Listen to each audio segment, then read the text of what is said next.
তো আজি আমাৰ অৰ্ডাৰৰ কেক আছে। আজিৰ আমাৰ অৰ্ডাৰৰ কেকটো হৈছে এইটো, আপোনালোকে দেখা পাইছে এইটো কেক। তো এইটো কেক আমি বনাম আজি, যাৰ কাৰণে আমাৰ আইচিঙৰ ফুলখিনি বনোৱা হৈছে। এইটো আইচিঙৰ ফুল বনাই আছে, যাৰ কাৰণে আমি ফাৰ্ষ্ট আইচিঙৰ ফুলখিনি বনাই ল'ম। ফুল এটা দিছোঁ, এইটো আইচিঙৰ ফুল আছে হোৱাইট কালাৰ আৰু আপোনাৰ এইটো আমাৰ পিংক কালাৰৰো আছে ফুল। তো গোটেইখিনি আমি ফাৰ্ষ্ট আইচিঙৰ ফুলখিনি বনাই ল'ম, তাৰপিছত কেকখিনি বনাম। ভিডিঅ'টো বহুত দীঘলীয়া হ'ব, সেইকাৰণে আপোনালোকক অলপ অলপ কাটি কাটি দেখাব লাগিব, কাৰণ গোটেইখিনি আমি যদি ভিডিঅ' বনাব যাওঁ সেইখিনি মোটামুটি আপোনাৰ 1 ঘণ্টামানৰ বেছি হৈ যাব। তো ইমানখিনিতো ধৈৰ্য কাৰো নাই 1 ঘণ্টা ভিডিঅ' চাই থাকিবা। গতিকে আমি গোটেইখিনি মানে ভিডিঅ'ৰ যিখিনি মেইন পাৰ্ট সেইখিনি আমি শ্বৰ্ট কাটি কেনে আপোনালোকক দিম। আমি আমাৰ চেনেলটোত দিম। আমি চেনেলটোত দিয়াৰ পিছত আপোনালোকে চাব, চাই কেনে আৰু কেকটো যিমানখিনি হয় মানে ধৰক আপোনাৰ 100% আমি আমাৰ ফালৰ পৰা দিবৰ কাৰণে চেষ্টা কৰিম। বাকী আৰু কিমানখিনি হয় নাজানো, আপোনালোকে কমেণ্টত জনাব যদি ভাল লাগে। আৰু যদি আপোনালোকৰ কিবা শিকিব লগা থাকে বা জানিব লগা থাকে তেনেহ'লে আমাক কমেণ্ট কৰিব, কমেণ্টত জনাব আপোনালোকৰ কি মানে ধৰক কেনেকুৱা ফ্লেভাৰ বা কেনেকুৱা কেক শিকিব ইচ্ছা। তো আমি নিশ্চয় শিকাৰ কাৰণে চেষ্টা কৰিম। তো আপোনালোকে থাককচোন, আমাৰ ভিডিঅ'টো আগলৈকে চাই থাকক আৰু গোটেইখিনি তেতিয়া গম পাব। লেয়াৰিং কৰাখিনি দেখাম আমি ফিনিচিং কৰাখিনি দেখাম।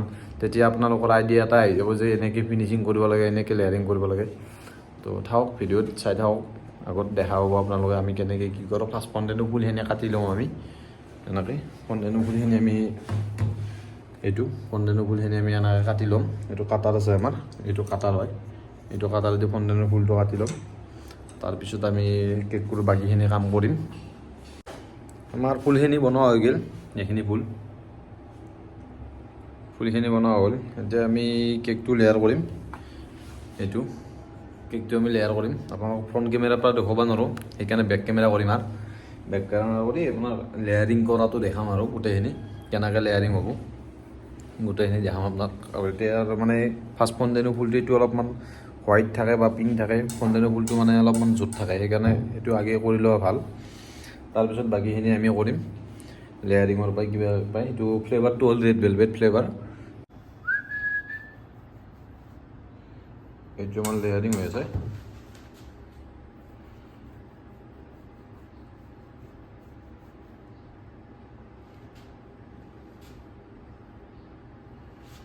এইটো আচলতে কেকটো আছে আমাৰ টোটেল 3 কেজি ওজনৰ 2 ষ্টেপৰ কেক হয়।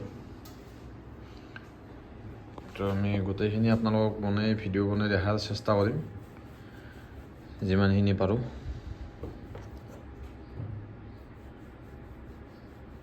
ফাৰ্ষ্ট লেয়াৰিংটো কৰি লওঁ আমি। লেয়াৰ হৈ গ'ল, লেয়াৰিং কাটাটো হৈ গ'ল, লেয়াৰিং কাটাটো হৈ গ'ল আমাৰ।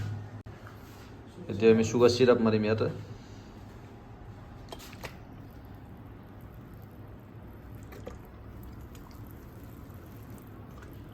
যিহেতু ষ্টেপ কেক, তো সেইকাৰণে আমি চুগাৰ চিৰাপটো অলপ কম মাৰিম। তো আমাৰ এইটো চিজ ক্ৰীম দিছে, চিজ ক্ৰীম আৰু মিল্ক মেড দিছে। এইটো ক্ৰীমৰ লগত মিক্স হ'ব, ক্ৰীমৰ লগত ভালকৈ মিক্স কৰি লওঁ আমি।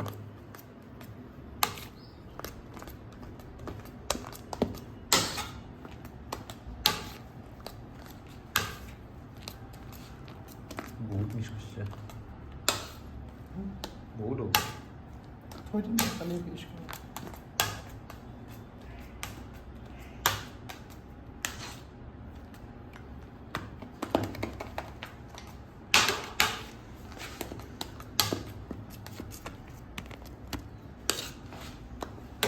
লেয়াৰত দিম এইটো।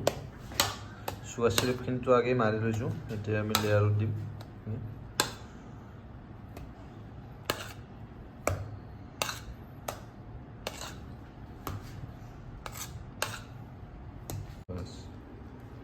এইটো আমাৰ লেয়াৰিঙৰ কামখিনি হৈ যাব।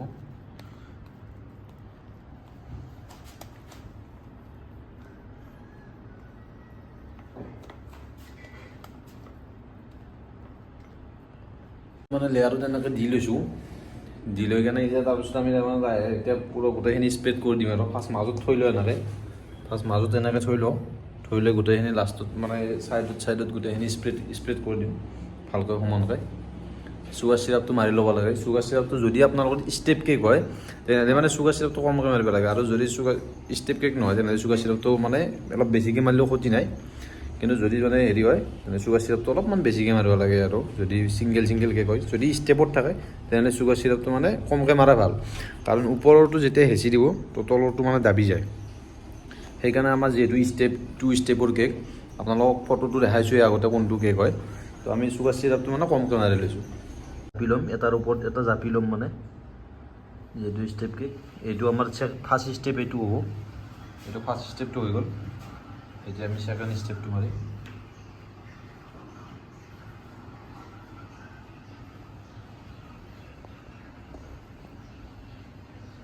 সেইটো হ'ল আমাৰ ছেকেণ্ড ষ্টেপ, আৰু সেইটো হাফ কেজি। সেইটো মানে বেলেগ অৰ্ডাৰ এটা আছে, যিহেতু একে ফ্লেভাৰ সেইকাৰণে আমি লেয়াৰটো আগতে মাৰি লৈছোঁ। এইটো ফাৰ্ষ্ট ষ্টেপ আমাৰ, এইটো ছেকেণ্ড ষ্টেপ।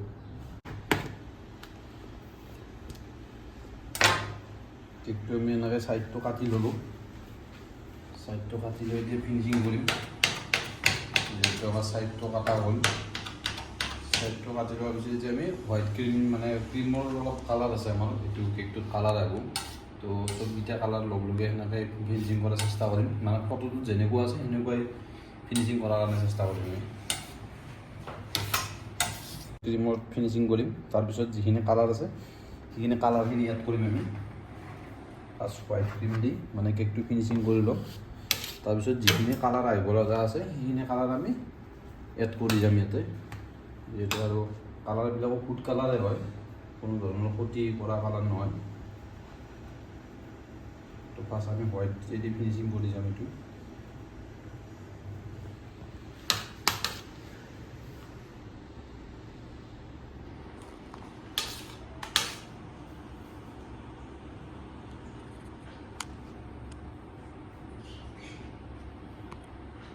কৰি আছোঁতে কালাৰখিনি এড কৰি আমাৰ ফিনিচিংটো হৈ যাব। খালি কালাৰ অলপ এড কৰিব লগা আছে, সেইখিনি এড কৰি আছোঁ। 2 কেজি আছিল, 2 কেজিটো ফিনিচিং হৈ গ'ল। এতিয়া আমি কৰিম এইটো ফিনিছ।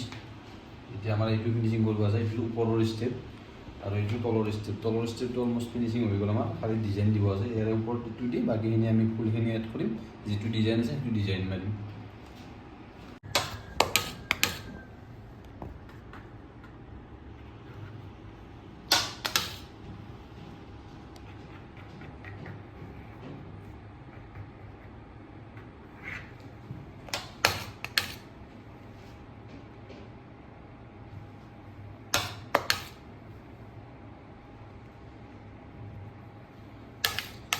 আমাৰ তলৰ ষ্টেপটো হৈ গ'ল, এইটো ওপৰৰ ষ্টেপটো বনাম এতিয়া আমি। এইটো ওপৰৰ ষ্টেপটো ব্লু কালাৰ আছিল, তো আমি ব্লু কালাৰ দিলোঁ। এইটো ব্লু কালাৰত ফিনিচিং কৰি ইয়াৰে ওপৰত দিম আমি, তাৰপিছত ডিজাইনখিনি লগাম। আৰু অলমষ্ট ফিনিচিং হৈ গ'ল, এতিয়া আমি তাৰে ওপৰত দিম এইটো। অলমষ্ট ফিনিচিংটো হৈ গ'ল। এইটো ব্লু কালাৰৰ ফিনিচিং আছিল, এইটো আছিল ½ কেজি দুটা, এইটো হৈছিল 1 কেজি দুটা। কাটি ল'লোঁ, এইটো এতিয়া ভিতৰত দিম, যাতে কেকটো দিয়াৰ পিছত কেকটো মানে দাবি নাযায়, তাৰ কাৰণে পাইপ দিম আমি ভিতৰত। আৰু এইটো কাষ্টমাৰক কৈ দিওঁ আমি যে আমি পাইপ দিব লাগিব ষ্টেপটো হ'লে, মানে যেতিয়া লং জাৰ্ণি নিলেও তাৰমানে কেকটো কোনো ধৰণৰ অসুবিধা নহয়, কেকটো কোনো ধৰণৰ পৰি নাযায়, এনেকুৱা আৰু।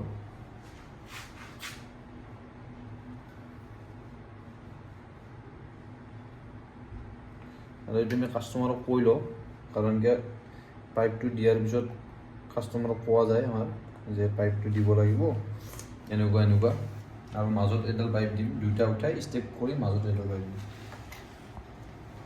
তো আমি এতিয়া এইটো ওপৰত দিম, ইয়াৰে এইটো 2 ষ্টেপ আমাৰ হৈ যাব।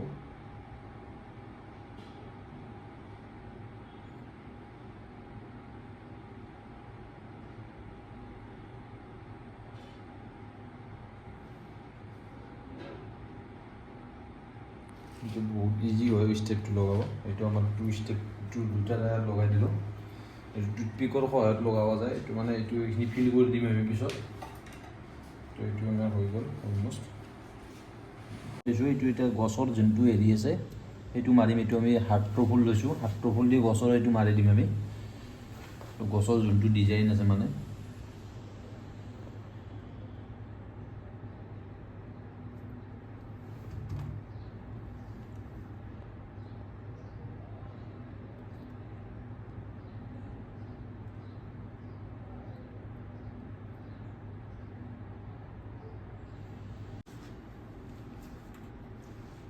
অলমষ্ট কেকটো হৈ গৈছে।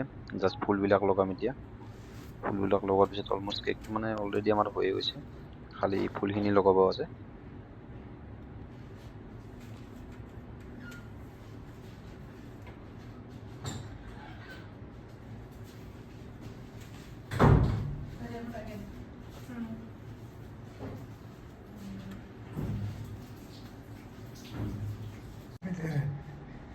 যিখিনি ফুল মানে আমি আগতে কাটি থৈ দিছিলোঁ সেইখিনি ফুল লগাই দিম এতিয়া। এইখিনি আমি ফাৰ্ষ্টতে দেখিছিলোঁ ভিডিঅ'টোৰ আৰম্ভতে, সেইখিনি কাৰণে আমি কাটি থৈ দিছিলোঁ। ইয়াতে অলপ ভইচখিনি লগাব লগা হ'ল, মানুহ আছিল কাষত, বেকগ্ৰাউণ্ডত চাউণ্ড বহুত আছিল, সেইকাৰণে আমি ভইচখিনি লগাই দিলোঁ। তো ভিডিঅ'বিলাক যদি চাই ভাল লাগে তেনেহ'লে চেনেলটো ছাবস্ক্ৰাইব কৰি দিব। এইটো আমাৰ ফুল ফিনিচিং আছিল, এইটো মানে অলমষ্ট কেকটো হৈ গৈছে। তো কেকটো চাই কমেণ্ট কৰিব।